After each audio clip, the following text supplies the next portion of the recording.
الإعلامي السعودي وليد الفراج. هذا الشخص أمس أساء لرموز البلد، على الأقل الرياضيين منه. تكلم كلام جارح، وأنا أوجه لك يا وليد الفراج، وأنت يا أبو بدر تعرف مكانتك عندي، لكن كلامي مباشر لك. ومن طق الباب سمع الجواب. إذا كنت تعلم بالحقيقة وظللت الشارع هذه مصيبة، وإذا كنت لا تعلم وتتكلم في الشأن الكويتي بحت فالمصيبة أعظم. إحنا ما نسمح لك يا وليد الفراج تتهم كويتيين أنهم يعملون ضد مصلحة البلد العليا. إحنا ما نسمح لك تتهم أحمد الفهد أو طلال الفهد أو عبد الرضا عباس أو أيا كان أنهم وراء إيقاف الرياضة الكويتية. عندنا خلافات نعم، إحنا نحلها وإحنا قادرين على حل هذه الأزمة الرياضية، ولكن التضليل اللي حصل في البرنامج أمس هذا أمر دخيل على الإعلام السعودي.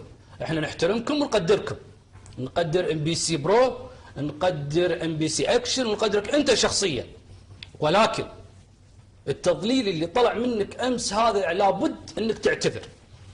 أحمد الفهد وطلال الفهد هذول رموز للرياضة الكويتية، وأي شخص كويتي إحنا ما نقبل عليه. نعم إحنا نختلف، إحنا أخوان بيننا نختلف، وإحنا قادرين على حل أزمات دول العالم، مو على أزمة كويتية بسيطة مثل اختلاف قوانين محلية مع قوانين دولية.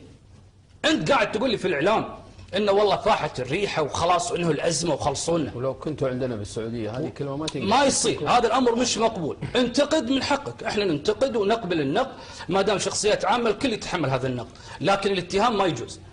فيا وليد الفراج، البيت اللي أنت فيه من زجاج، فرجاء وتحذير لك لا تعرض الرياضة الكويتية، ولا تعرض الإعلام الكويتي، ولا تعرض الشخصيات الكويتية، لأن أنت شخصيا ما تتحمل النقد. فبالتالي هذا لك تحذير، إما تعتذر ونعتبرها غلطة ووسط، يعني مثل ما يقولون غلطة وسط حسناتك نغفرها، ولكن إذا تبي التمادى راح تسمع كلام ما يسرك يا أبو